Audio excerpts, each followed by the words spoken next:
The workplaces of Ontario and the kinds of work Ontarians do have changed a lot over the past 30 years.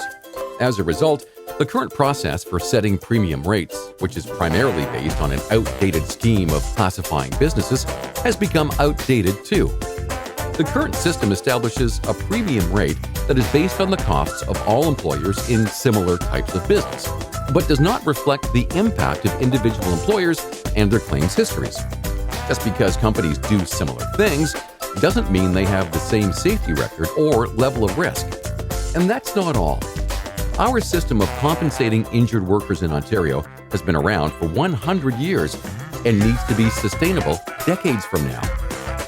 The WSIB has to cover not only new claims costs, but also the costs of claims going back prior to the 1970s, as well as the costs of all the claims expected to be in the system well into the future. We have to make sure we collect enough money to cover all our costs, and we have to make sure we collect that money in a way that fairly shares the cost across all employers in the system.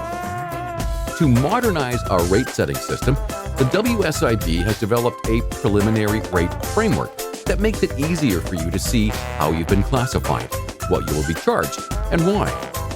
Our preliminary premium rate framework has new streamlined and simpler classification structure that is clear and consistent in its application as a foundation. It has an approach that ensures a fair premium for workplace coverage based on a company's actual risk and claims experience. Reasonably considers premium rate stability, ensuring responsiveness to employer risk and claims experience, and a rate framework that employers can more easily understand. In the past, we've classified businesses using a system called the Standard Industry Classification, or SIC. But that system was developed in the 80s, and a lot has changed since then. To compete in today's global economy, companies must be more flexible and responsive to their customers' needs. This could be in their production processes and the end products, often filling orders from clients ranging from motor vehicle manufacturers to large home retail outlets. This could mean a switch in production from, say, brake pads to barbecue grills. On top of that, the SIC system did not anticipate the internet or any of its related activities, such as electronic retailing, VoIP communication services, telephone resellers, and more. Going forward, we want to adopt the newer North American Industry Classification System, or NAICS, used by North American government agencies to classify employers based on the kind of work they do. It's intended to create a structure that is simple and understandable. The proposed new structure recognizes certain industry groupings that are similar to the current structure, such as manufacturing, construction, and transportation and warehousing. However, it would also group industries into new, separate categories, like information and cultural industries and professional, scientific, and technical services. Here's how this new system would work. First, we classify your business by looking at the nature of the work your company does. We determine your predominant business activity, the work that makes up the bulk of your company's operations. For example, if you run a construction company that does high-rise and residential work, you'll need to determine which of these activities takes up the most time and resources. Using 20 to 25 categories, we decide which one fits your business best. Classifying employers this way will be simple and less complicated compared to the current classification process that has over 150 rate groups.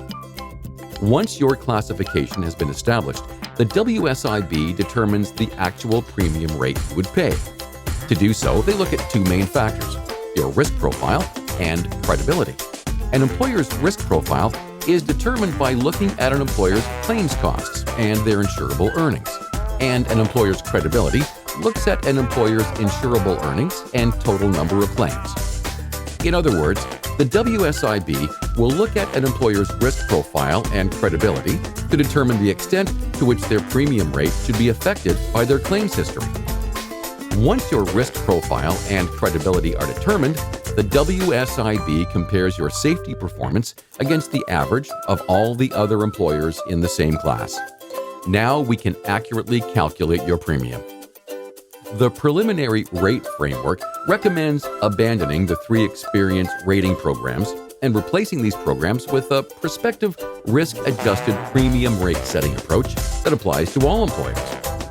This prospective approach means your premium takes into account your claims experience when it's established, so you won't need to wait to know if you will receive a rebate or a surcharge based on previous year's claims history. In summary, the goal of the preliminary rate framework is to provide a new, streamlined, and simpler classification structure, an approach that ensures a fair premium rate, and that strikes a balance between rate responsiveness and premium rate stability for workplace coverage, plus a system that stakeholders can easily understand. We want you to know the WSIB actively promotes and is committed to meaningful stakeholder engagement.